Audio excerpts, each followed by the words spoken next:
warahmatullahi wabarakatuh. Bapak Ibu yang kami hormati, yang pertama saya ucapkan terima kasih banyak atas kedatangannya hari ini, mulai dari SD Gendansari, Tuwelagiri, kemudian Gunung Jati, dan kami masih menunggu dari salah satu SD lagi yang belum ada Bapak Ibu gurunya. Bapak Ibu yang kami hormati, puji syukur kehadirat Allah Subhanahu wa Ta'ala yang telah melimpahkan kesehatan, keberkahan, keselamatan sehingga Bapak Ibu bisa datang kembali pada kegiatan KKG yang pertemuan yang ketiga pada hari ini di SD Negeri 1 Gendansari. Salawat dan salam semoga selalu tercurah kepada junjungan Nabi Agung Muhammad Sallallahu Alaihi Wasallam yang kita nantikan syafaatnya di hari akhir nanti. Bapak Ibu yang kami hormati, hari ini saya akan mendesiminasi aksi nyata budaya positif untuk kegiatan aksi nyata saya di program Guru Penggerak. Sekaligus Bapak Ibu juga sama, nanti di PMM juga ada topik tentang budaya positif.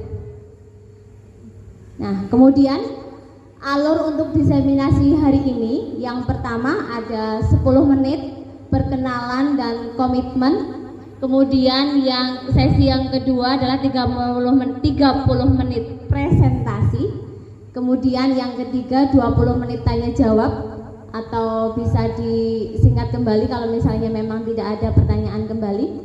Kemudian yang terakhir 15 menit kemudian adalah refleksi akhir.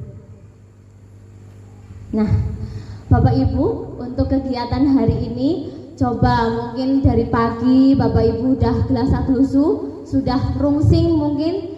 Hari ini coba tenangkan hati dan pikiran Bapak Ibu, arahkan semua perhatian untuk fokus belajar, hadirkan rasa ingin tahu, kemudian rasa syukur, dan yang terakhir adalah welas asih. Nah, baik Bapak Ibu, untuk selanjutnya Bapak Ibu yang sudah menggunakan kurikulum Merdeka pasti sudah kenal dengan namanya pertanyaan pemantik. Nggih, betul Bapak Ibu? Iya, betul. Hari ini saya juga ada nih pertanyaan pemantik. Kira-kira apakah Bapak Ibu setuju dengan pernyataan ini? Dijawab di dalam hati dulu ya. Yang pertama, hukuman dapat mendisiplinkan anak. Itu yang pertama. Kemudian yang kedua, pemberian hukuman dengan hal positif seperti membaca atau membersihkan halaman sekolah dapat meningkatkan disiplin anak. Kemudian yang ketiga, memberi penghargaan dapat meningkatkan motivasi belajar anak. Ya, bisa dijawab dalam hati dulu sebelum saya lanjutkan ke slide berikutnya. Monggo direnungi dalam hati Bapak Ibu.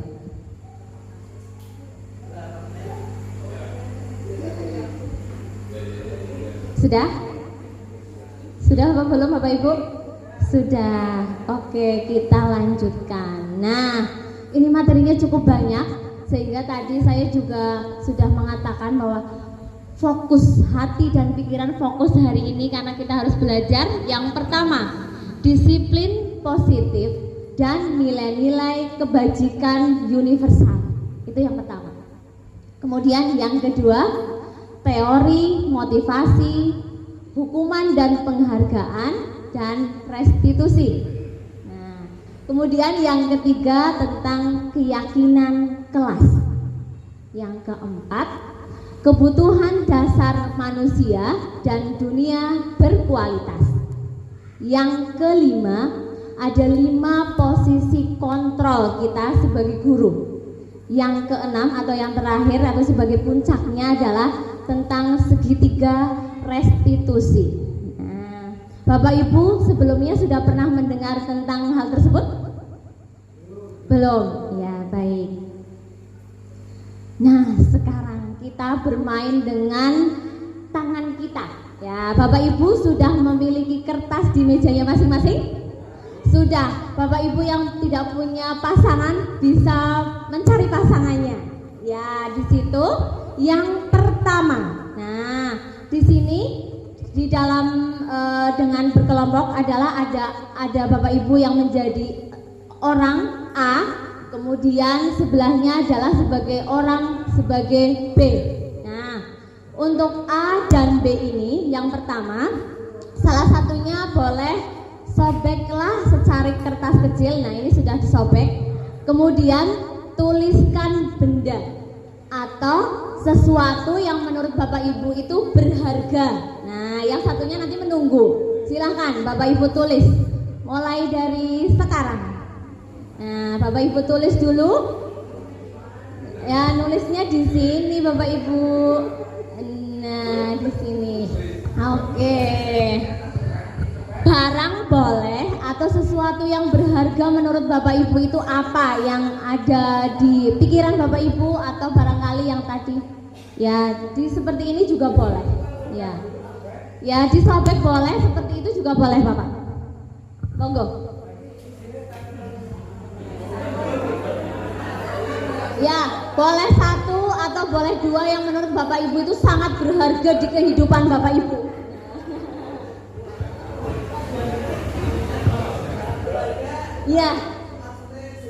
Iya, barang kita sendiri atau yang menurut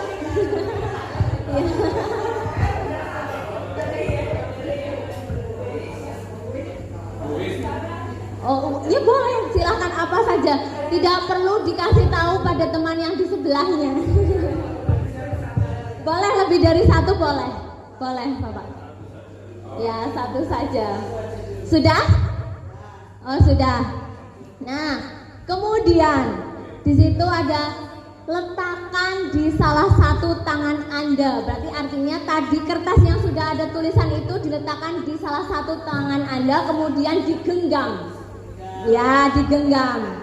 Nah, setelah sudah digenggam dengan sekuat tenaga, nah dengan kepalan tangan seperti ini Bapak Ibu, dikepal Bapak. Ya, oke, baik. Kemudian teman yang B yang tidak membawa kertas itu mencoba merebutnya dengan berbagai cara. Di situ ada dengan cara membujuk, kemudian mengancam, nah merayu. Nah, kira-kira yang paling mudah itu yang mana? Menyuap. Nah, barangkali Bapak Ibu di sini ada yang membawa uang, bisa disuap. Kalau misalnya memang pengen berusaha untuk mendapatkan apa yang sedang dipegang oleh Bapak Ibu di sebelahnya. Coba. Oh gitu, ya baik. Ya, monggo Bapak Ibu yang di sebelahnya coba membujuk, mau dengan hardikan ya, dengan cara rayuan. Ya. Oh gitu. Nah, atau mungkin dengan digelitik-gelitik ya badannya.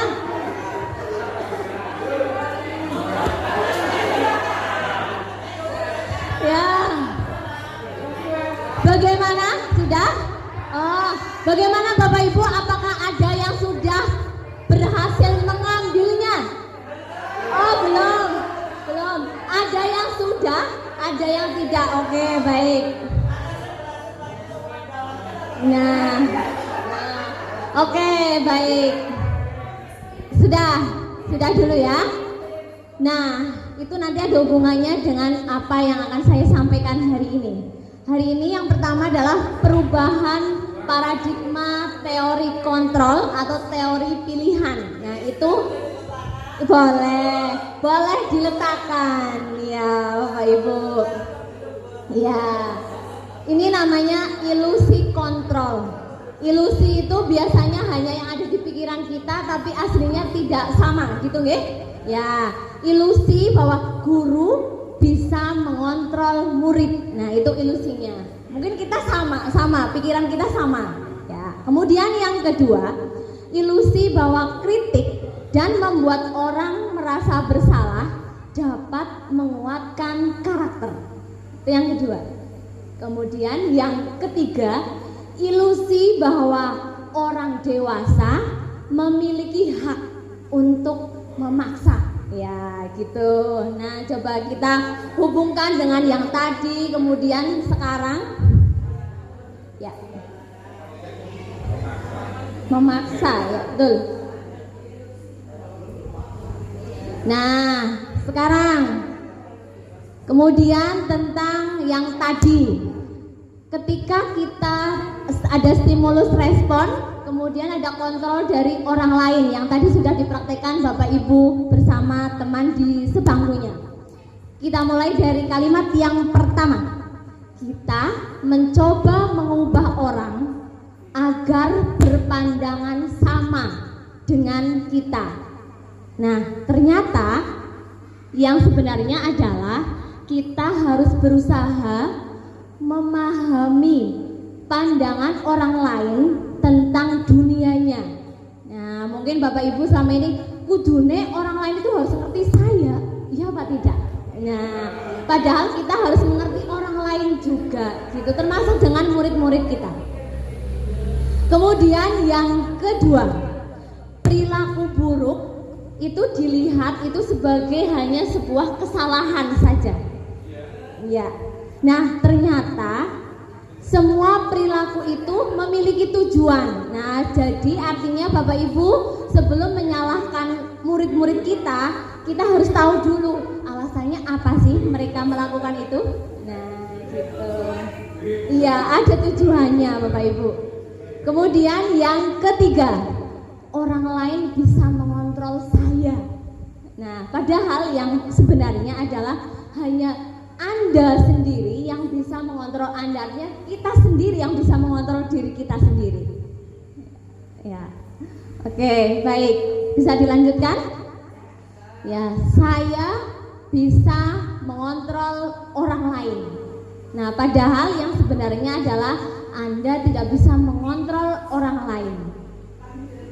Iya, oh sedang direnungkan, bagus, bagus Ibu. Ya. Baik, selanjutnya pemaksaan ada pada saat bujukan itu gagal. Nah, betul. Berarti sudah biasa melakukan. Iya. Nah, padahal yang sebenarnya adalah kolaborasi, ya, kerjasama dan konsensus, artinya ada kesepakatan. Nah, kolaborasi dan konsensus menciptakan pilihan-pilihan baru yang barangkali bisa menjadi bermanfaat untuk semuanya.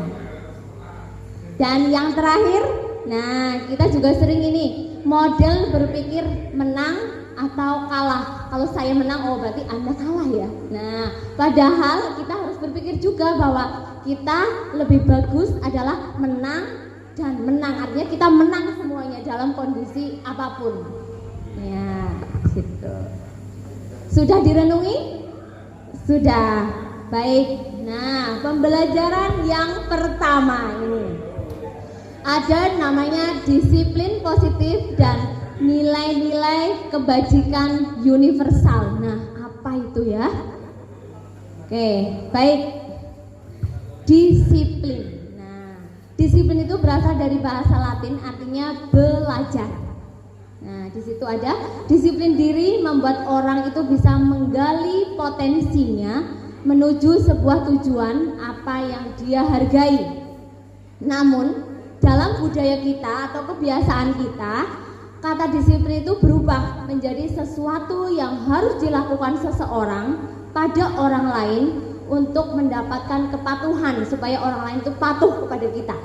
Nah, kecenderungan umum adalah menghubungkan disiplin dengan ketidaknyamanan. Ya, orang lain tidak nyaman dengan apa yang sudah kita perbuat untuk orang lain. Bukan dengan apa yang kita hargai atau pencapaian suatu tujuan yang mulia. Nah, baik. Nah, disiplin itu bisa dengan berbagai nilai-nilai kebajikan. Nah, kata kuncinya di situ mulai dari sifat-sifat positif manusia yang merupakan tujuan mulia yang ingin dicapai setiap individu. Jadi, nilai-nilai tersebut itu bersifat universal, dari suku mana sama, dari agama mana, ya sama saja. Jadi semuanya tidak ada yang nilai-nilai terkhusus untuk agama tertentu, untuk suku tertentu atau latar belakang tertentu, semuanya sama. Nah, yang paling mungkin Bapak Ibu sudah familiar yaitu dengan profil pelajar Pancasila. Nah, di situ ada 6, ya, betul? Ada 6 nilai-nilai kebajikan, yaitu beriman, bertakwa kepada Tuhan yang Maha Esa, dan berakhlak mulia. Kemudian yang kedua, mandiri. Dan yang ketiga, bernalar kritis. Yang keempat, berkebinekaan global. Dan yang kelima, gotong royong. Dan yang terakhir adalah kreatif. Nah, sekarang menuju ke pembelajaran yang selanjutnya, yaitu teori motivasi, hukuman, penghargaan, dan restitusi. Nah, apakah Bapak Ibu sudah kenal dengan kata-kata kunci tersebut? Sudah ya? Ya, sudah. Nah, ini dia. Ada beberapa motivasi yang kita lakukan atau murid kita lakukan. Ada motivasi yang berasal dari orang lain, itu namanya motivasi eksternal. Ada juga yang berasal dari diri kita sendiri, itu namanya motivasi internal. Sebagai contoh, ini nomor 1, untuk menghindari ketidaknyamanan atau namanya hukuman. Sebagai contoh kalimatnya seperti ini: apa ya yang akan terjadi apabila saya tidak melakukannya? Nah, artinya itu Bapak Ibu itu memiliki kecenderungan untuk melakukan karena dari orang lain, ya, karena pengaruh dari orang lain, itu namanya motivasi eksternal. Kemudian yang kedua, masih motivasi eksternal, untuk mendapatkan imbalan. Nah, ini imbalan dari orang lain atau organisasi atau dari siapapun itu. Seperti contohnya kalimat tanyanya adalah, apa yang akan saya dapatkan apabila saya tidak melakukan atau saya melakukan? Kira-kira kita akan mendapatkan apa ya setelah saya sudah mengerjakan PR? Atau saya akan mendapatkan apa ya setelah saya membantu ibu saya? Nah, itu namanya ada motivasi eksternal. Ya, betul. Nah, yang paling bagus sebenarnya ini adalah yang nomor 3 ini, namanya motivasi internal. Ada kesadaran diri dari diri kita bahwa untuk menghargai diri kita sendiri. Sebagai contoh, saya akan menjadi orang yang seperti apa bila saya melakukannya. Artinya itu kita condongnya apa sih perubahan dari diri kita kalau kita mau melakukan itu. Jadi tidak berdasarkan orang lain, anggapan orang lain, itu mengabaikan orang lain, tapi anggapan untuk diri kita sendiri, untuk kemajuan diri kita sendiri. Baik, nah dari motivasi internal tadi, artinya kita sebenarnya menginginkan sebuah kemerdekaan. Merdeka, ya, merdeka. Merdeka menurut Ki Hajar Dewantara itu artinya tidak hanya terlepas dari perintah, akan tetapi juga cakap untuk memerintahkan dirinya sendiri. Nah, dia mandiri. Itu ada hubungannya tadi dengan mandiri, artinya itu tadi nilai kebajikan apa Bapak Ibu? Ya, profil pelajar Pancasila. Itu memang yang diinginkan dari teori Ki Hajar Dewantara, memang seperti itu salah satunya, nggih. Nah, kita setelah tadi sudah belajar tentang motivasi, kita juga belajar tentang dihukum oleh penghargaan. Apa ya ketika kita mendapatkan penghargaan itu adalah sebuah hukuman? Nah, kita lihat bahwa penghargaan itu berlaku sama dengan hukuman. Dalam artian kita itu meminta, kemudian membujuk orang lain untuk melakukan sesuatu sesuai dengan tujuan yang diinginkan. Nah, itu artinya ada dorongan eksternal atau motivasi eksternal tadi yang sudah dijelaskan, dan akan ada faktor ketergantungan dari orang lain karena dia tidak berdasarkan pendapatnya sendiri, tapi dia akan selalu melihat pandangan orang lain untuk melakukannya. Yang pertama, tentang penghargaan ini adalah pengaruhnya hanya jangka pendek dan ada jangka panjangnya. Kemudian yang kedua, penghargaan itu bisa menghukum. Yang ketiga, penghargaan bisa mengurangi ketepatan. Dan yang keempat, penghargaan itu tidak efektif. Sebagai contoh, Bapak Ibu pernah memberikan penghargaan kepada anak-anak di kelas? Sudah pernah? Sering ya? Nah sering. Pernah memberikan penghargaan kepada yang juara kelas barangkali dulu juara 1, 2, 3 atau peringkat 1, 2, dan 3? Ya pernah, sering barangkali dulu sebelum kurikulum sebelumnya itu sering. Nah kemudian pada suatu waktu Bapak Ibu lalu tidak memberikan penghargaan. Nah kemudian dia menjadi tidak memiliki semangat belajar lagi karena sudah tidak ada hadiah dari orang lain atau tidak mendapatkan hadiah dari Bapak Ibu guru, sehingga ini yang disebut sebagai penghargaan itu tidak efektif.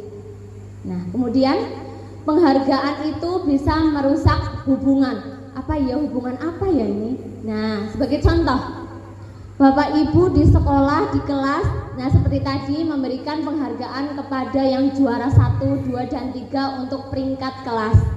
Kemudian dari 30 anak, artinya masih ada 27 yang tidak mendapatkan penghargaan apapun. Oke, betul? Nah, disitulah rusaknya hubungan. Kadang yang namanya anak itu, masa iya yang dapat penghargaan hanya itu, saya kok nggak pernah dapat ya? Ya udahlah. Saya nggak mau berteman sama dia lagi karena dia juga sombong kalau udah dapat penghargaan, dia maunya pamer sama teman-temannya. Itu adalah salah satunya merusak hubungan. Ya, tuh. Nah kemudian penghargaan juga bisa menurunkan kualitas. Seperti tadi yang sudah saya ceritakan, misalnya sekarang diberi penghargaan, kemudian suatu waktu tidak diberi penghargaan, dia sudah tidak mau berusaha untuk lebih baik lagi. Itu artinya bisa menurunkan kualitas karena bergantung dengan barang-barang yang diberikan oleh orang lain. Kemudian selanjutnya, penghargaan bisa mematikan kreativitas. Ya, kreativitasnya dia itu jangkal kalau misalnya dia selalu menginginkan penghargaan dari orang lain, karena selalu bergantung dengan itu. Dan yang terakhir adalah penghargaan itu bisa mengurangi motivasi intrinsik atau internal tadi, dari motivasi dari diri sendiri gitu. Nah, kalau misalnya penghargaan itu kurang tepat, yang paling tepat, lebih tepatnya adalah dengan cara apresiasi, namanya mengapresiasi karya, mengapresiasi murid. Dengan cara seperti apa? Apresiasi itu adalah pengakuan. Pengakuan itu bisa secara khusus, artinya setiap anak itu memiliki potensinya masing-masing. Jadi memang penghargaannya untuk yang suka menggambar, potensinya di bagian gambar, maka bu guru memberikan apresiasi untuk yang memang khusus untuk anak-anak yang memiliki kemampuan seperti itu. Kemudian yang memang pintar, ya ada lagi. Jadi tidak hanya memberikan penghargaan kepada anak-anak yang pintar dalam pembelajaran semata gitu. Kemudian beri pengakuan secara pribadi, artinya tersendiri, tidak berkelompok dengan teman-teman yang ada di kelas. Barangkali anak-anak ini adalah anak-anak yang introvert atau mungkin tidak suka dengan tidak suka dengan bergabung atau berkelompok dengan orang-orang yang lebih banyak. Kemudian yang ketiga, pengakuan kepada semua murid secara bergantian. Tepuk tangan untuk teman yang sudah maju hari ini. Nah, misalnya gitu, itu kan artinya dalam satu kelas itu kan seperti itu. Kemudian pengakuannya itu secara konsisten. Nah, tidak satu bulan ini memberikan apresiasi, bulan besok karena Bapak Ibu guru sudah lemes, banyak pekerjaan, sudah tamat lagi, tidak ada penghargaan atau apresiasi. Nah, itu sudah loyong, ya betul Bu Eva. Nah, kemudian yang paling penting adalah fokusnya pada proses. Jangan hanya Bapak Ibu memberikan apresiasi ketika hasilnya sudah ada di depan mata Bapak Ibu, di depan kita. Tetapi prosesnya bagaimana sih? Anak-anak melakukan itu, apakah prosesnya itu dibantu orang lain atau jangan-jangan malah dibuatkan oleh orang lain? Kita juga harus tahu itu. Nah, baik, apresiasinya seperti ini sebagai contoh. kemarin saya perhatikan rasa empatimu besar sekali. Nah, situasinya itu ketika pada saat menolong murid baru di kelas kita. Nah, itu sebagai contoh. Kemudian selanjutnya, saya menghargai kepedulianmu. Nah, pada saat kamu membantu teman-temanmu di tugas kelompok. Dan yang ketiga itu adalah contoh terima kasih. Terima kasihnya untuk apa? Terima kasih untuk rasa tanggung jawabmu pada saat kamu memungut kertas-kertas yang berserakan ya, atau sampah-sampah tanpa diminta, tanpa disuruh dari Bapak Ibu semuanya. Itu adalah salah satu bentuk apresiasi yang sederhana, tetapi saya yakin ini adalah akan terkenang oleh murid-murid kita semuanya. Betul Bapak Ibu? Betul. Betul sekali. Nah, kalau tadi sudah belajar tentang penghargaan, apresiasi, nah ini juga sering kita lakukan ini. Ada hukuman, kemudian konsekuensi. Nah, kira-kira lebih bagus yang mana? Nanti kita ya. Nah, di sini sebagai contoh, kita harus renungi juga bersama-sama. Dari tadi kok harus merenungi terus ya, karena memang kita harus banyak berefleksi Bapak Ibu. Yang pertama, hukuman itu adalah sesuatu yang menyakitkan. Sakit betul ketika dihukum? Iya, betul. Nah, kalau konsekuensi itu memang sesuatu yang harus terjadi. Kemudian yang kedua, membuat anak itu sakit. Bisa sakit fisik, sakit hati karena mungkin dihukum di depan teman-teman yang banyak ya. Ketika upacara mungkin, nah itu sebenarnya adalah kita harus refleksi. Konsekuensi, kalau konsekuensi itu membuat anak merasa nyaman, merasa tidak nyaman tapi dalam jangka waktu yang pendek. Tapi untuk jangka panjangnya sebenarnya dia akan merasa nyaman kalau sudah merasa bahwa ini adalah memang kita butuhkan. Kemudian yang ketiga, anak itu akan membenci kedisiplinan. Kalau kita selalu menghukum kan biasanya tidak ada alasan apapun ya. Kemudian untuk konsekuensi, anak bisa menghargai disiplin. Selanjutnya, hukuman itu bersifat paksaan, memaksa ya, untuk siapapun itu ya. Betul. Kemudian untuk konsekuensi itu ada stimulus, kemudian ada tanggapan dari murid. Nah, selanjutnya, hukuman itu mendorong anak menyakiti diri sendiri karena dia sudah merasa di depan orang banyak itu merasa malu. Nah, sehingga untuk mengobatinya adalah iya ya Allah, kenapa saya selain melakukan ini rasanya itu merasa salah sendiri gitu. Nah, itu adalah rasa-rasa yang biasanya dilakukan sama anak yang sudah mendapatkan hukuman.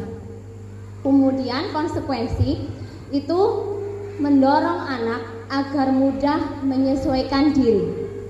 Nah, selanjutnya konsep dirinya itu yang buruk. Kalau konsekuensi, konsep diri yang baik. Selanjutnya, anak belajar untuk menyembunyikan kesalahan. Nah, ini adalah latihan anak berbohong. Betul Bapak Ibu? Bisa jadi anak kita sendiri di rumah kalau sudah pernah berbohong, mungkin kita yang salah. Kita pernah menghardik anak-anak kita mungkin. Nah, itu adalah salah satunya. Kalau konsekuensi, anak belajar untuk mematuhi peraturan yang sudah dibuat. Nah, yang terakhir ada rasa marah, kemudian rasa bersalah, dipermalukan tadi, dan merasa tidak dihargai oleh orang lain. Itu yang paling parah ya untuk hukuman. Nah, kalau konsekuensi itu hanya kehilangan haknya dia. Hak, kemudian tidak nyaman, terus diasingkan tapi untuk sementara. Bisa seperti itu. Nah, sekarang Bapak Ibu bisa mencoba menjawabnya bukan di dalam hati. Bapak Ibu bisa menjawab sekarang, kira-kira untuk kalimat yang pertama ini apakah hukuman atau konsekuensi menurut Bapak Ibu? Mencatat 100 kali di dalam buku kalimatnya adalah saya tidak akan terlambat lagi, saya tidak akan terlambat lagi karena terlambat ke sekolah. Bagaimana Pak? Hukuman. Ada yang jawab konsekuensi? Hukuman? Ya, coba disimpan dulu jawabannya. Kemudian, ya tidak apa-apa, nanti benar apa kurang benar itu nanti. Kemudian yang kedua, lari mengelilingi lapangan basket 2 kali karena terlambat hadir di sekolah. Ya, lapangan olahraga mungkin gitu Pak. Ya gitu. Ini karena pernyataannya ada di LMS sehingga kami langsung copy paste gitu Pak. Hukuman. Ada yang menjawab konsekuensi? Hukuman. Ya baik. Yang ketiga, murid diminta untuk push up 15 kali karena tidak menggunakan masker ke sekolah. Hukuman? Oh, ini kompak ini semuanya hukuman. Ya, baik. Pintar. Ya, pintar ya, oke. Kemudian kalimat berikutnya, menggantikan kertas tugas teman yang telah dicoret-coret. Konsekuensi, baik, disimpan jawabannya. Selanjutnya, membersihkan tumpahan air di meja tulis karena tersenggol pada saat belajar. Konsekuensi, murid disuruh untuk tidak mengenakan sepatu seharian di sekolah karena tidak mengenakan sepatu hitam. Oh, hukuman. Ya, menurut Bapak Ibu hukuman. Kemudian yang terakhir, nah, lari mengelilingi lapangan basket 2 kali karena terlambat 10 menit untuk pelajaran PJOK. Hukuman.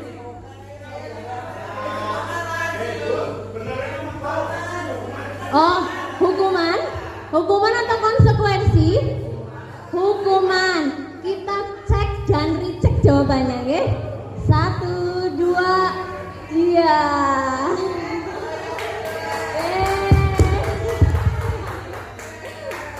Mana yang tadi jawabannya tidak sesuai? Oh, jadi tahu. Iya, betul. Benar semuanya? Nah, berarti artinya memang tepuk jempol. Jempol, jempol, jempolan. Baik. Iya. Ini adalah materi selanjutnya.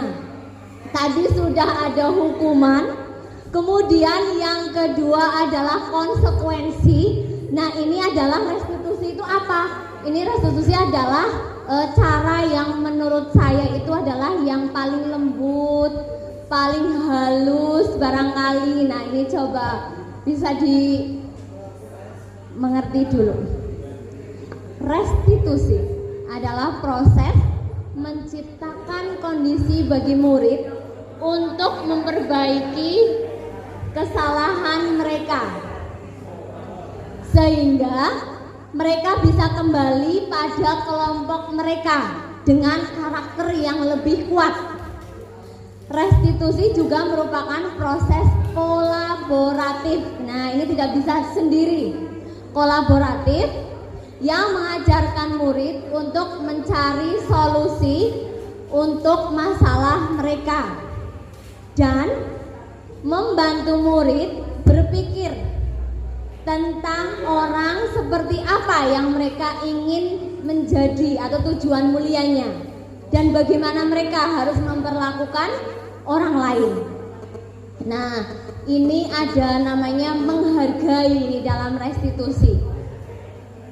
Nah, bisa dilanjutkan Bapak Ibu? Bisa. Nah, sekarang ditambahi 1 kolom lagi. Kalau tadi ada hukuman, konsekuensi, sekarang ditambah dengan restitusi. Kira-kira perbedaannya di mana sih, atau lebih baiknya di bagian apa? Nah, kita coba.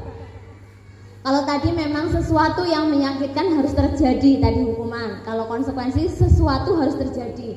Nah, kalau restitusi merupakan pilihan. Nah, jadi kita ada pilihan, beberapa pilihan. Ya, betul. Pilihan solusi. Kemudian yang kedua, hukuman tadi tidak nyaman. Kalau tidak nyaman untuk jangka panjang, kalau konsekuensi tidak nyaman untuk jangka pendek. Nah, kalau restitusi itu adalah menguatkan murid, menguatkan karakter murid anak dalam jangka waktu yang panjang. Ya, diperbesar, ini sudah paling besar. Ya, baik. Nanti saya berikan materinya tidak apa-apa dalam bentuk file. Ya, oke.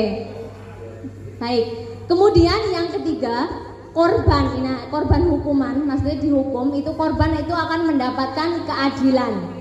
Tetapi kalau konsekuensi, korban itu bisa diabaikan. Nah, yang paling bagus korban mendapatkan ganti. Ganti apakah itu? Nanti di slide berikutnya. Dan selanjutnya itu ada sampai murid atau anak akan membenci peraturan. Kalau konsekuensi, murid atau anak bisa menghormati peraturan yang sudah dibuat. Kemudian restitusi, murid atau anak menghormati dirinya dan orang lain. Jadi artinya dalam di sini ada rasa menghargai dari dalam dirinya sendiri, dari dalam diri anak. Ada namanya terbuka dengan peraturan yang sudah ada, dia akan bisa menggali potensinya untuk menghargai dirinya dan orang lain yang ada di dekatnya. Nah, itu adalah beberapa contoh antara hukuman, konsekuensi, dan restitusi. Nah, baik, ciri-cirinya apa sih di restitusi? Nah, salah satu dan nomor 1, bukan untuk menebus kesalahan. Ya, jadi bukan untuk menebus kesalahan anak, namun untuk belajar dari kesalahan dia. Dia harus belajar dari kesalahan yang dia buat di sekolah. Kemudian yang kedua, bisa memperbaiki hubungan. Nah, tadi kalau hukuman atau penghargaan tadi itu bisa merusak hubungan, tetapi dalam restitusi adalah bisa memperbaiki hubungan. Hubungan seperti apa? Sebagai contoh, di kelas saya biasanya itu anak laki-laki itu suka berkelahi, atau di kelas saya saja atau di Bapak Ibu semuanya juga iya? Sering, ya. Oh, di sini tok, boleh. Akan saya beri contoh, ya, kalau karena hanya di sini saja. Sebagai contoh, ada beberapa anak yang saling berkelahi. Kalau memang kita ingin hanya mendapatkan hukuman, biasanya kita langsung menggertak. Mereka biasanya diam, ya.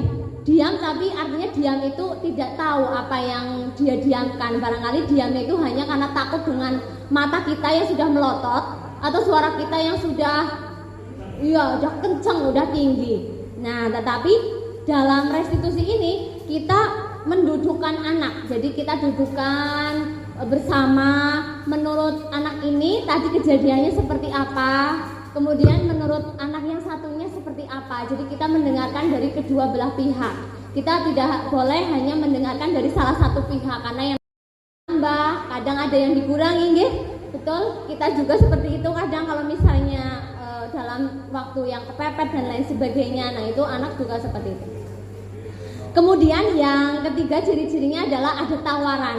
Nah, bukan kamu harus melakukan ini, tapi ada tawaran. Bagaimana kalau ini? Baik menurut kamu apa tidak, atau ini saja? Nah, itu ada tawaran, bukan paksaan.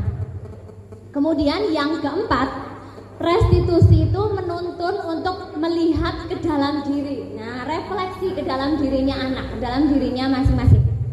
Kemudian yang kelima, restitusi itu mencari kebutuhan dasar yang mendasari tindakan. Nah, dan yang keenam, restitusi diri adalah cara yang paling baik, ya, baik untuk semuanya. Yang ketujuh, restitusi fokus pada karakter, bukan tindakan.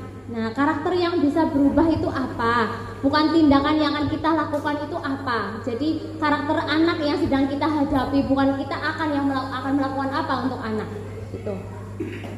Kemudian yang kedelapan, restitusi itu fokus pada solusi. Nah, setelah anak-anak melakukan kesalahan, solusinya apa supaya tidak melakukan kembali, tidak melakukan hal itu terjadi kembali di lain waktu. Dan yang kesembilan, restitusi itu bisa mengembalikan murid yang berbuat salah pada kelompoknya untuk melakukan kebenaran, untuk berefleksi, itu akan mengembalikan ke kelompoknya. Dia tidak akan merasakan malu karena dia tidak dipermalukan di depan orang banyak. Kita itu mendudukan anak-anak untuk melakukan kesalahan itu di tempat yang lain. Sebagai contoh, kita ada anak yang berkelahi di kelas, anak-anak kita itu diminta untuk berkumpulnya di ruang guru atau ruang kepala sekolah karena kita tidak memiliki ruang BK. Jadi apa yang ada di ruangan yang kosong itu bisa dilakukan untuk mendekati anak-anak yang sedang mendapatkan masalah gitu. Nah, sekarang kalau sudah belajar tentang restitusi, kita akan belajar tentang keyakinan kelas. Keyakinan kelas bagi Bapak Ibu guru kelas. Nah, di sini ada bahwa mengapa tidak peraturan saja? Mengapa harus keyakinan kelas namanya bukan peraturan? Nah, ini ada beberapa hal perbedaan. Mengapa kita sebagai contoh? Nah, kita coba menjawab pertanyaan lagi coba. Nah, kenapa bukan peraturan tetapi keyakinan kelas? Yang pertama, mengapa kita memiliki peraturan harus menggunakan helm bila mengendarai kendaraan roda 2? Bapak Ibu, jawabannya apa? Menjaga keselamatan. Ada lagi jawaban yang lain? Menghindari tilang atau polisi. Ya, baik. Ya, untuk keamanan. Ya, ini ada dua versi ya jawabannya. Nah, kemudian yang kedua, mengapa kita memiliki peraturan 3M? Oh ya, langsung dijawab. Menjaga kesehatan. Baik, semangat sekali Bu Nur. Ada yang lain? Agar tidak kena corona, artinya sama-sama untuk menjaga kesehatan. Ada lagi jawaban yang lain? Ada, kenapa Pak?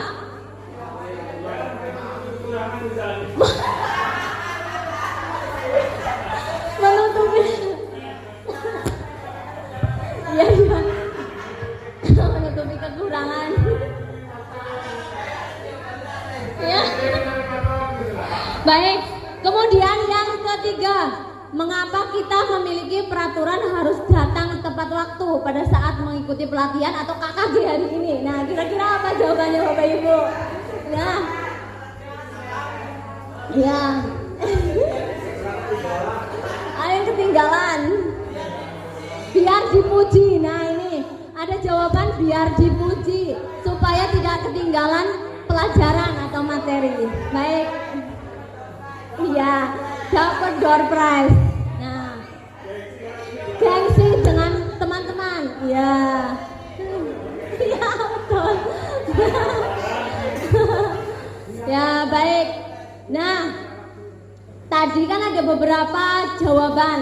Ketika menggunakan helm, ada yang katanya takut ditilang, ada yang kedua adalah menjaga diri, keselamatan. Kira-kira lebih baik yang mana Bapak Ibu? Iya, itu memang ada dari diri kita sendiri. Itu namanya yang tadi sudah belajar, itu motivasi internal. Dari diri kita memang sudah sadar betul kita menggunakan helm itu bukan gara-gara takut sama polisi di perempatan, tapi memang betul-betul memang kita ingin menjaga keselamatan. Ya, tapi ada juga yang memang kita takut sama polisi. Nah, itu namanya motivasi dari orang lain atau eksternal. Baik, sekarang kita bandingkan antara peraturan dan keyakinan kelas. Nah, sebagai contoh, selalu kembalikan buku ke tempatnya, itu adalah peraturannya. Tetapi kalau di keyakinan kelas, itu namanya tanggung jawab. Nah, itu adalah nama lain, artinya dia memang memiliki tanggung jawab yang tinggi untuk mengembalikan buku. Kedua, dilarang mengganggu orang lain, itu kalimatnya. Kalau keyakinan kelas, dia meyakini bahwa kita harus menghormati orang lain. Nah, kemudian yang ketiga, hadir di sekolah 15 menit sebelum pembelajaran dimulai. Kalau keyakinan kelas, kita harus menghormati orang lain. Kita punya komitmen untuk datang lebih awal supaya kita tidak gugup dalam mengikuti pembelajaran. Yang berikutnya, keempat, dilarang melakukan kekerasan. Nah, kalau keyakinan kelasnya adalah untuk keselamatan, menghormati orang lain, sehingga dia tidak melakukan kekerasan kepada teman-temannya. Ya, betul. Dan selanjutnya, dilarang menggunakan narkoba. Itu namanya peraturan. Tapi kalau kita meyakini itu adalah baik untuk kesehatan kita, karena narkoba itu tidak baik untuk tubuh kita. Nah, kemudian bergantian atau menunggu giliran ketika antri ya. Nah, tetapi kita kalau meyakini dengan keyakinan kelas itu kita harus menghormati orang lain. Kita harus bersabar. Nah, jadi itu adalah ada motivasi internalnya itu seperti itu. Kemudian selanjutnya gunakan masker. Nah, keyakinan kelasnya adalah untuk keselamatan atau kesehatan tadi. Iya, menutup itu. Oke.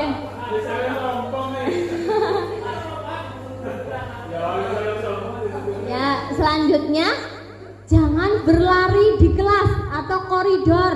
Nah, padahal keyakinan kelasnya adalah untuk keamanan, supaya aman, nyaman. Itulah keyakinan kelasnya. Seperti itu. Lanjut gitu Bapak Ibu. Lanjut. Nah, ini kalau menurut saya ini namanya lingkaran konsep. Jadi awal mula kita membuat namanya peraturan kelas dulu. Ketika peraturan kelas itu sudah berjalan dan mereka saling bisa memberi contoh dengan kesadaran, itu namanya sudah keyakinan kelas. Nah, sudah menjadi keyakinan kelas. Kemudian setelah keyakinan kelas berlanjut, itu nanti menjadi namanya lingkungannya menjadi positif. Nah, tanpa disuruh sama kita sebagai Bapak Ibu guru, itu namanya lingkungan positif. Setelah lingkungan positif, lingkungan kita positif semuanya, kalau sudah menjadi kebiasaan, itu namanya menjadi budaya. Ya, kebiasaan positif itu disebut sebagai budaya positif. Seperti itu. Nah, ini adalah sebagai contoh keyakinan kelas. Kalau misalnya tidak kelihatan apa yang ditulis anak-anak. Nah, ini keyakinan kelas ini Bapak Ibu, kita membuatnya bersama-sama. Kalau tadi kan disebut kolaborasi, kita memang betul bersama-sama.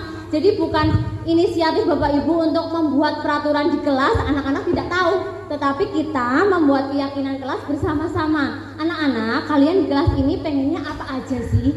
Supaya kelas ini kita nyaman, kemudian kelas kita aman, kelas kita tertib, disiplin. Apa yang kalian ingin gapai, ingin lakukan. Nah, mereka menulis berdasarkan inginnya mereka masing-masing. Kemudian yang berwarna ini, yang warnanya beda, ini adalah untuk yang satu tema. Artinya misalnya ini yang berwarna pink ingin datang tepat waktu, artinya ini hubungannya dengan disiplin, tepat waktu, kemudian menggunakan seragamnya sesuai, kemudian menggunakan sepatu sesuai hitam dan kaos kaki putih, kemudian rambutnya seperti apa, bros dan lain-lain, dengan model yang lain tidak boleh. Nah, itu adalah namanya untuk keyakinan kelas. Dan yang untuk yang hijau bisa dengan tentang menghargai, artinya kita sebagai contoh tidak boleh anak-anak tidak boleh berkelahi, kemudian harus saling menghargai dengan pendapat orang lain. Biasanya anak-anak juga suka mencari nama-nama orang tuanya. Nah, itu juga kemarin di kesepakatan kelas saya juga ada. Ya, namanya orang tua itu nama zaman dulu itu adalah hal yang paling bagus. Jadi tidak perlu menjadi olok-olok di kelas itu. Itu seperti itu. Nah, ini adalah kesimpulan dari keyakinan yang kami lakukan. Itu berkaitan dengan memakai seragam, melerai teman yang berkelahi, berangkat sekolah tepat waktu, membuang sampah di tempat sampah, melaksanakan ibadah sesuai dengan agamanya. Kebetulan kalau di sini agama Islam semua. Itu keyakinan kelas. Bapak Ibu bisa membuat keyakinan kelas dengan hal yang ditambah atau dikurangi sesuai dengan kebutuhan yang ada di kelasnya masing-masing. Nah, sekarang kita akan belajar tentang kebutuhan dasar manusia dan dunia berkualitas. Kebutuhan dasar kita apa sih Bapak Ibu? Nah, ternyata ini dia. Apakah Bapak Ibu sudah terpenuhi kebutuhan dasarnya? Sebagai contoh yang pertama adalah bertahan hidup. Kita kalau bertahan hidup itu kita perlu apa aja sih? Makan, ya betul, makan. Kemudian minum, ya pakaian, tempat tinggal. Kemudian barangkali perlu rasa aman, itu juga kita supaya bertahan hidup, tidak stres ya. Kalau kita sering mendapatkan berita-berita yang tidak enak, itu kan kita akan stres, jangan-jangan nanti rumah saya kebobolan dan lain sebagainya, itu kan membuat stres. Jadi kita perlu namanya rasa aman, rasa nyaman, itu namanya bertahan hidup. Kemudian kebutuhan dasar manusia selanjutnya adalah kasih sayang dan rasa diterima. Nah, kita juga ketika di kelas sebagai contoh, kita harus mengasihi anak-anak kita semuanya, baik yang menurut Bapak Ibu mungkin ini pahamnya lama, yang cepat paham, yang suka rame di kelas, kita harus sayang semuanya. Ya, entah itu bagaimana kelakuan perilaku anak-anak kita juga harus seperti itu, tidak boleh sampai membeda-bedakan ya, karena anak juga akan merasakan ternyata bapak guru sama bu guru sukanya sama dia ya sama aku, kok nggak pernah ngomentari gitu misalnya. Itu namanya anak kalau udah kelas 4, 5, 6 itu udah bisa menyimpulkan. Jadi kita memang tugasnya sangat berat Bapak Ibu. Ya betul, sepakat. Kemudian yang selanjutnya adalah kesenangan. Anak-anak, terutama ini anak-anak yang laki-laki, di kelas itu sukanya rame. Bawa yang bal-balan, bawa lato-lato, ya, bawa mainan. Itu kan memang sebenarnya memang kebutuhan dasarnya anak-anak itu memang rasa senang itu. Tetapi rasa senang seperti apa, dalam kondisi apa, memang kita harus harus memberitahu, harus mengarahkan supaya kesenangan itu tidak salah tempat dan tidak salah waktu, begitu. Kemudian kebebasan. Nah, ini anak-anak juga yang namanya pengen bebas, tidak selamanya di kelas terkurung. Kita juga boleh namanya proses belajar itu di luar, di halaman, di sawah atau misalnya di kebun dan dimanapun yang memang misalnya mereka inginkan di mana. Itu adalah salah satu bisa digabungkan atau dihubungkan dengan yang tadi sudah dikatakan oleh Ki Hajar Dewantara, yaitu sebagai merdeka, bahwa dalam kurikulum merdeka ini kita memang diharapkan memerdekakan murid, memerdekakan anak-anak dengan cara apa? Dengan cara misalnya memberikan pilihan anak-anak, kalian suka apa?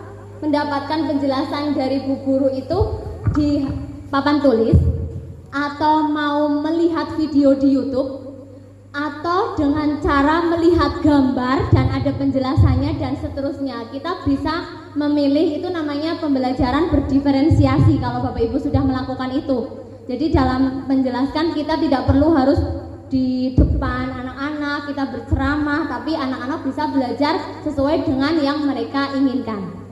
Itu namanya kebebasan. Kemudian yang terakhir adalah penguasaan. Ingin berkuasa, ingin menjadi pemimpin. Nah, ini memang namanya kebutuhan kita manusia sebenarnya itu adalah pengen menjadi pemimpin di mana-mana. Hanya saja ada yang memang menonjol, kelihatan sangat menonjol untuk menjadi pemimpin, ada yang malu-malu barangkali, atau ada yang memang tidak ingin ditonjolkan, tapi pada dasarnya kita sebagai manusia adalah ingin menguasai segala sesuatu. Nah, sekarang berkaitan dengan 5 posisi kontrol kita sebagai guru di kelas. Nah, banyak sekali ya, tapi kira-kira yang pernah dilakukan Bapak Ibu yang bagian mana? Itu ada 5. Yang pertama penghukum. Nah, suka menghukum itu biasanya ini tabelnya. Kalau membuat orang merasa bersalah, ini juga ada kalimatnya yang biasa diutarakan Bapak Ibu. Kalau anak-anak menjadi teman, nah itu juga ada. Pemantau, dan yang terakhir yang paling bagus ini adalah manajer. Ya, kira-kira yang sudah pernah dilakukan oleh Bapak Ibu atau sering dilakukan di kelas bersama anak-anak itu yang mana ya? Ya, nanti untuk lebih jelasnya kita lihat video. Oh, sebelum video ini dulu. pernyataan-pernyataan. Saya kecewa sekali dengan kamu. Nah, siapa yang mengatakan? Itu adalah pembuat, orang yang merasa bersalah. Itu adalah guru biasanya yang melakukan ini. Saya kecewa sama kamu sudah melakukan ini. Nah, gitu biasanya. Atau kalau penghukum, kamu tidak pernah benar melakukannya. Atau teman, ayolah lakukan demi ibu bapak kamu atau demi bapak ibu guru misalnya. Pemantau, apakah kamu mau mendapatkan stiker bintang hari ini? Nah, itu mungkin sering ya yang dilakukan. Dan selanjutnya ini lebih tepatnya di video. Oke, baik. Monggo. Gak usah digeret ya, betul.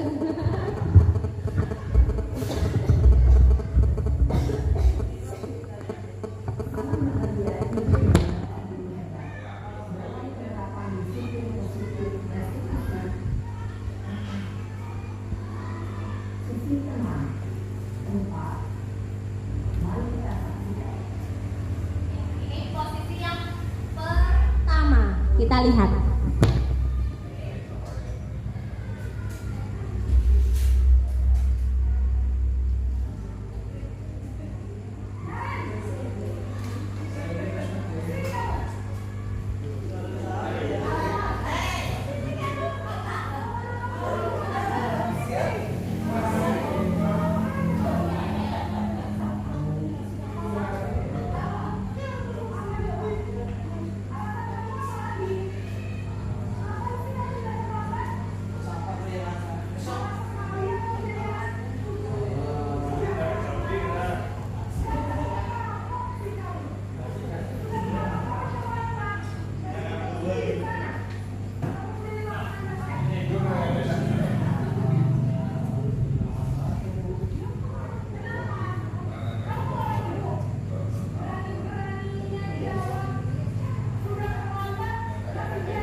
Itu adalah posisi penghukum. Nah, ini ada dampaknya. Dampaknya atau akibatnya itu murid menjadi pendendam. Sekarang posisi yang kedua, monggo disimak lagi.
Teman.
Ini adalah yang terakhir, namanya posisi manajer. Silahkan disimak Bapak Ibu.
Terima kasih. Oke, baik. Nanti sebentar. Sudah sampai mana ya tadi ya? Nah, sekarang sudah sampai segitiga restitusi. Nah, tadi Bapak Ibu sudah belajar, sudah menyaksikan tentang 5 posisi kontrol kita sebagai guru. Menurut Bapak Ibu yang sudah pernah Bapak Ibu lakukan, apa 5-5-nya sudah pernah Bapak Ibu lakukan? Pernah. Yang lebih sering yang mana? Oh, yang pertama. Apakah menurut Bapak Ibu berdasarkan pelajaran hari ini, belajar hari ini, penghukum itu adalah bagus? Ya, kita bisa saling berefleksi dan bisa menjawab dari Bapak Ibu sendiri yang paling bagus yang mana. Nah, untuk segitiga restitusi. Segitiga restitusi ini adalah segitiga yang masih berkaitan dengan posisi kontrol yang kelima, yaitu yang kelima yang terakhir tadi apa Bapak Ibu? Manajer, betul. Jadi di situ ada yang pertama adalah menanyakan keyakinan, kedua validasi kebutuhan, ya, kemudian ada menstabilkan identitas. Di situ ada pertanyaan-pertanyaan yang Bapak Ibu bisa berikan pertanyaan kepada murid-muridnya berkaitan dengan menanyakan keyakinan. Ada nilai-nilai apa yang telah kita sepakati atau disepakati di kelas. Tadi kan Bapak Ibu sudah belajar tentang keyakinan kelas. Nah, keyakinan kelasnya itu apa saja sih? Nah, itu bisa diulang kembali, barangkali anak-anak sudah lupa dengan keyakinan kelasnya. Atau kamu ingin menjadi orang yang seperti apa? Nah, itu untuk keyakinan kelas. Kemudian menstabilkan identitas, ya. Itu yang pertama, setiap orang pasti pernah melakukan kesalahan. Nah, itu biasanya menyadarkan dulu Bapak Ibu. Kalau tidak ingin menyalahkan anak-anak, kita menyadarkan kepada anak, tadi menurut kamu benar melakukan hal tersebut. Nah, itu konfirmasi dulu. Kemudian kamu bukan satu-satunya yang pernah melakukan ini. Nah, barangkali supaya anak-anak itu lebih tenang, itu memberikan contohnya dari kita sebagai Bapak Ibu guru, kan pernah menjadi anak kecil ya. Nah, mungkin bisa memberikan contohnya dari kita. Bapak Ibu guru juga pernah melakukan ini waktu kecil. Namun, nah ada namunnya. Namun itu sudah menjadi pelajaran kita bahwa ketika kita sudah melakukan kesalahan, sebaiknya bagaimana? Itu adalah untuk menstabilkan identitas. Dan untuk validasi kebutuhan, itu pertanyaannya bisa, kamu tentu punya alasan mengapa melakukan itu. Nah, alasannya apa? Atau adakah cara yang lebih efektif untuk mendapatkan apa yang kamu butuhkan? Nah, itu bertanya. Kita ada tawaran ya. Tawaran apa yang harus kita lakukan untuk memperbaiki yang sudah anak-anak melakukan kesalahan. Nah, ini yang pertama, menstabilkan identitas. Sebagai contoh, guru berkata, berbuat salah itu adalah hal yang manusiawi. Itu yang pertama. Atau ada kalimat lain, tidak ada manusia yang sempurna. Itu juga boleh. Atau Bapak Ibu juga buat salah, itu juga bisa. Atau lagi, kita pasti bisa menyelesaikan permasalahan ini. Kemudian Bapak Ibu tidak tertarik untuk mencari tahu siapa yang benar, siapa yang salah. Bapak Ibu lebih tertarik untuk menyelesaikan masalah. Itu seperti itu. Atau kalau kamu menyalahkan dirimu sendiri terus-menerus, apakah kamu bersikap baik pada dirimu sendiri? Nah, itu adalah beberapa contoh menstabilkan identitas. Untuk validasi kebutuhan, itu sebagai contoh kalimatnya begini. Kamu bisa saja kan melakukan hal yang lebih buruk, tapi kamu tidak melakukannya. Atau kamu pasti punya alasan mengapa melakukannya. Bisa juga, apa yang penting sih bagi kamu? Itu juga boleh. Atau kamu boleh tetap berusaha menjaga sikap itu, tapi tambahkan sikap yang lain, yang baru, yang lebih baik. Nah, itu seperti itu. Maukah kamu belajar cara lain untuk mendapatkan yang kamu butuhkan tanpa harus memukul teman-teman? Tuh, bisa juga. Apakah kamu bisa melakukan dengan lebih baik besok lagi? Tuh, seperti itu untuk validasi kebutuhan. Dan yang terakhir itu adalah menanyakan keyakinan. Apa nilai yang kita percaya di kelas atau sekolah kita, itu yang berkaitan dengan keyakinan kelas tadi. Atau nilai-nilai universal apa yang telah kita sepakati.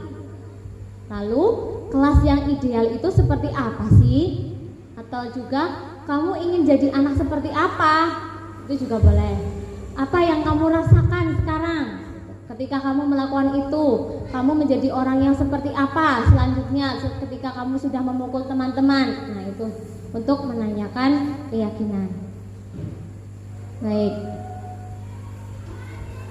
Nah, ini adalah contoh budaya positif yang sudah saya lakukan. Ada 2 permasalahan di sini.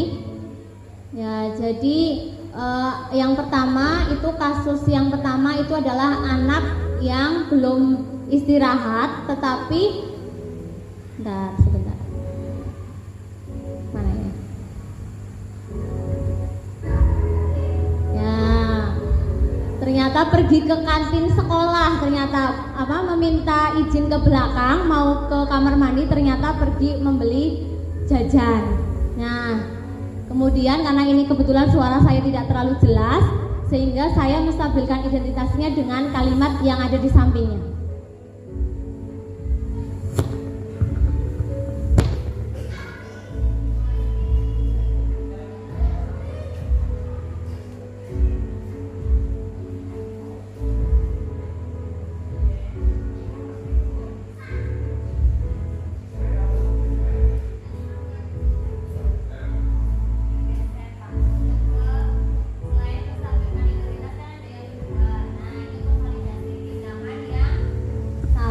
Validasi tindakan yang salah.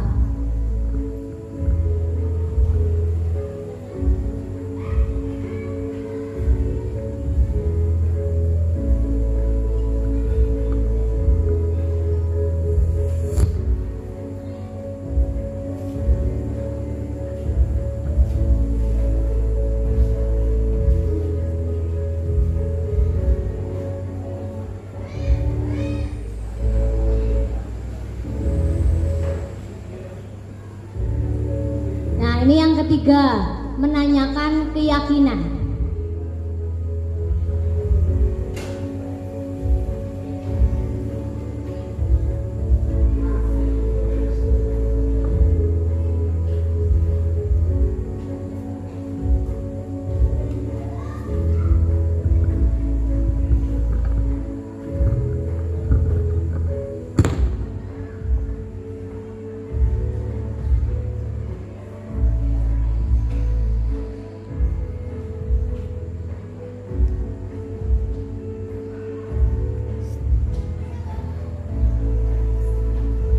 Sudah terbaca?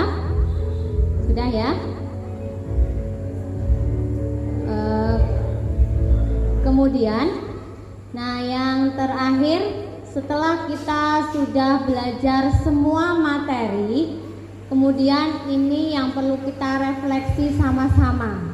Nah, Mbak Dinar bisa, kalau Bapak Ibu ingin menuliskan di kertas yang akan dibagikan boleh, atau mau langsung berpendapat juga boleh. Ini ada 4 refleksi. Yang pertama, hal baru apa yang mengubah paradigma saya yang saya dapatkan? Itu yang pertama. Kemudian yang kedua, perasaan apa yang muncul selama mengikuti sesi ini, khususnya mengenai makna disiplin dan motivasi intrinsik. Dan ketiga, peran among atau mongmong itu, among itu dari kata-kata mongmong atau mendidik ya. Peran untuk kita sebagai guru kepada anak-anak, seperti apakah yang saya telah lakukan selama mengikuti modul ini. Dan yang terakhir, saya akan menjadi among yang seperti apa setelah mengikuti modul ini. Nah, ada yang mau menyampaikan, berpendapat, boleh, silahkan Bapak Ibu. Mau langsung boleh, mau menulis di sini? Ya, boleh, silakan Bapak Ibu. Ditulis di situ. Ada yang mau langsung menjawab juga boleh. Saya persilahkan.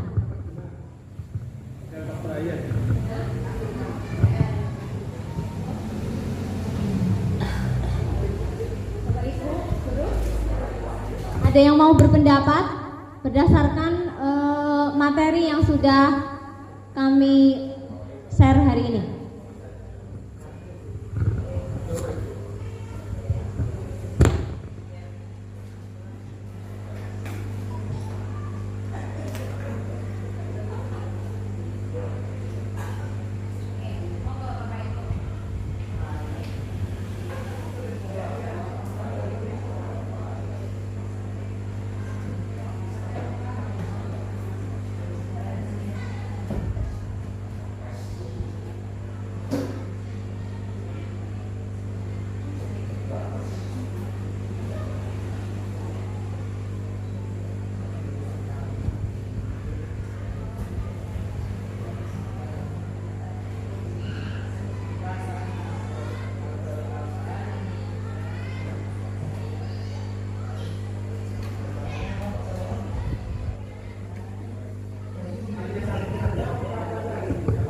Gimana Pak?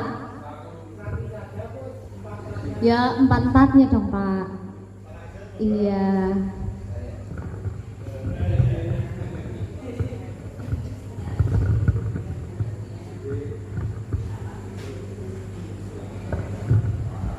Apakah ada yang memiliki perasaan biasa saja setelah mengikuti belajar hari ini?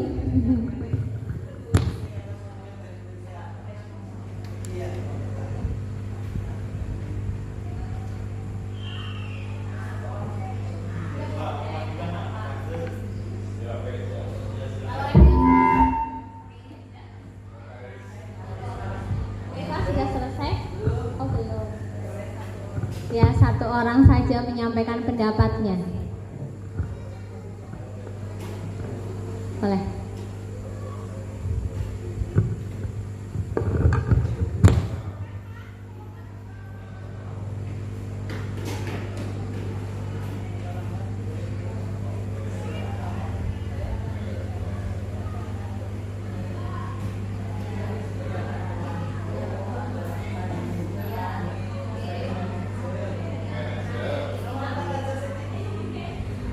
Baik, terima kasih Bu Eva. Baiklah, saya akan mencoba menjawab yang refleksi nomor 4. Nanti bergantian dengan yang lainnya, guys. Urut nomor 1, nomor 2, nomor 3, 4. Saya akan menjadi among yang seperti apakah setelah mengikuti modul ini? Kalau saya menjawabnya sebagai manajer. Hanya itu jawaban nomor 4. Udah, terima kasih. Waktu saya kembalikan. Terima kasih Bu Eva. Tepuk tangan untuk Bu Eva. Ya, ada yang mau menjawab nomor yang lain? 1, 2, atau 3? Iya, Mas Erwin. Oh iya.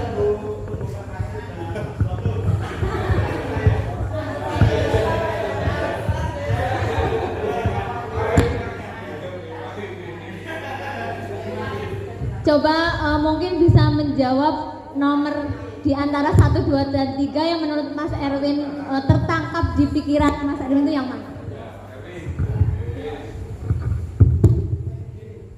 Ya. Assalamualaikum warahmatullahi wabarakatuh. Ya. Yang pertama, terima kasih atas waktu yang diberikan sehingga saya mencoba menjawab dengan sepenuh hati.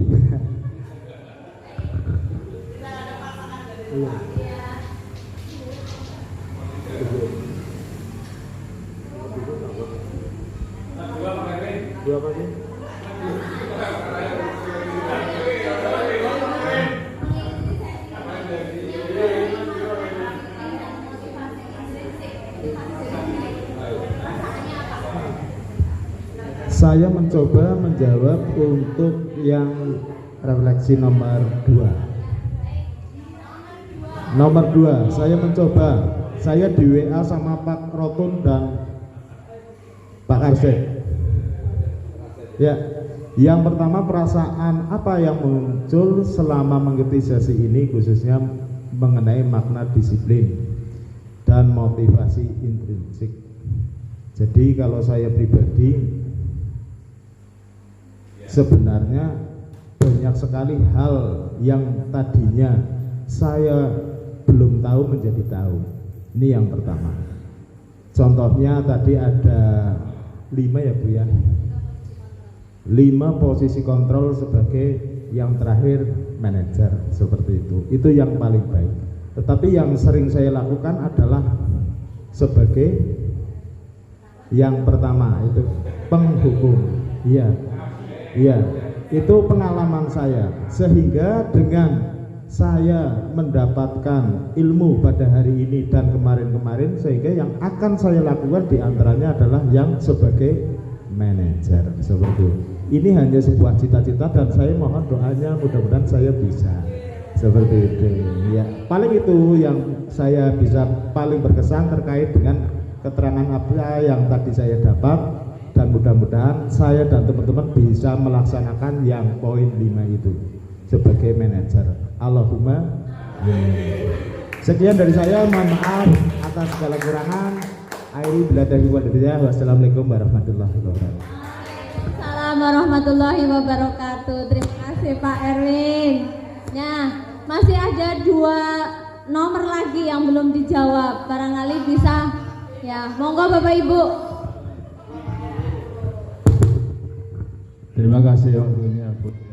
Saya menyampaikan yang nomor 1 barangkali nyambung ya. Hal baru apa yang mengubah paradigma saya yang saya dapatkan ya, yang tadi disampaikan terutama tentang disiplin. Ya, disiplin merupakan hal yang mudah diucapkan tapi cak-cak aneh ya. Penerapannya yang butuh perjuangan yang perlu diusahakan agar terwujud. Namun semuanya ya kadang-kadang tergantung situasi juga. Misalnya saat tertentu, katakanlah misalnya masuk jam 7. Nah, ada kepentingan yang tidak bisa ditinggalkan. Nah, tentunya akan menjadi tanda catatan lah, berarti belum disiplin. Kesimpulannya ya tadi tentang disiplin merupakan hal yang teorinya gampang ya, tapi tentang pelaksanaannya yang memang butuh perjuangan. Terima kasih. Terima kasih atas pendapat dari Pak Sugiman. Kemudian untuk yang nomor 3 ini belum terjawab ya. Oke, baik Bu Ani, terima kasih.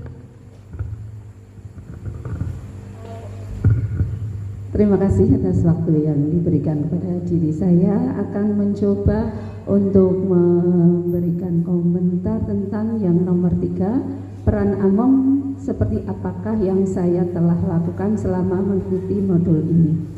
Namun ini bukan telah, jadi saya masih dalam proses ya. Memang setelah saya membaca PMM itu ada materi-materi yang sudah bisa saya dapatkan, mencoba mengaplikasikan, kemudian saya mencoba yaitu yang dulu masih dengan ancaman, masih dengan hukuman untuk mendisiplinkan anak. Sekarang saya mencoba menanamkan rasa tanggung jawab kepada anak, istilahnya memotivasi, menimbulkan motivasi internal dari diri dalam anak sendiri dalam melaksanakan semua tugas ataupun aturan yang ada di dalam kelas khususnya. Dan ini bukan telah tapi masih dalam proses dan sedikit demi sedikit sudah nampak hasilnya. Itu saja, terima kasih. Apakah ada yang sama dengan Bu Ani?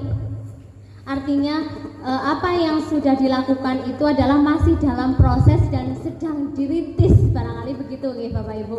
Ya, sama seperti itu Bapak Ibu.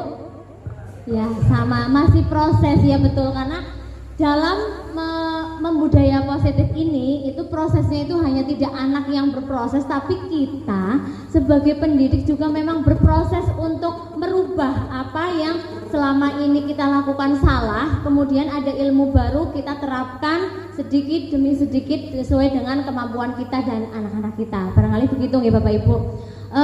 Setelah ini pemaparan selesai, kemudian ada sesi tanya jawab. Apakah Bapak Ibu ada yang mau bertanya atau mungkin menanggapi? Sudah cukup? Sudah. Kalau sudah, yang pertama catatan untuk saya pribadi dan untuk kita semuanya sebagai pendidik, kita dalam melakukan atau merubah dalam posisi kontrol sebagai manajer itu tidaklah mudah, betul ya? Tidak mudah, karena kita selama ini sudah melalui banyak banyak kejadian yang barangkali kita sudah banyak melakukan posisi kontrolnya itu hanya sampai mungkin barangkali yang lebih ramah itu sebagai teman ya, atau mungkin pemantau, mungkin barangkali itu selama ini. Sebagai manajer itu mungkin barangkali adalah hal yang baru kita pelajari, dan itu adalah sangat baik untuk kita dan untuk anak-anak kita. Kita mengurangi luapan emosi yang kita keluarkan itu menggunakan posisi manajer. Nah, dalam posisi manajer ini kita harus menggunakan namanya segitiga restitusi. Nanti kita bisa belajar bersama langkah-langkah restitusi. Yang pertama apa, kemudian yang kedua langkah-langkahnya apa, dan yang terakhir itu apa saja. Nanti kita bisa membaca kembali. Kemudian yang selanjutnya saya juga mengucapkan terima kasih banyak atas atensinya dari Bapak Ibu yang sudah menyimak dengan baik dari awal sampai akhir, dan saya mohon maaf yang sebesar-besarnya jika dalam proses ini, dalam proses dari awal sampai akhir ini saya banyak melakukan kesalahan atau komunikasinya kurang lancar, juga mohon maaf yang besar-besarnya. Wabillahi taufiq wal hidayah. Wassalamualaikum warahmatullahi wabarakatuh.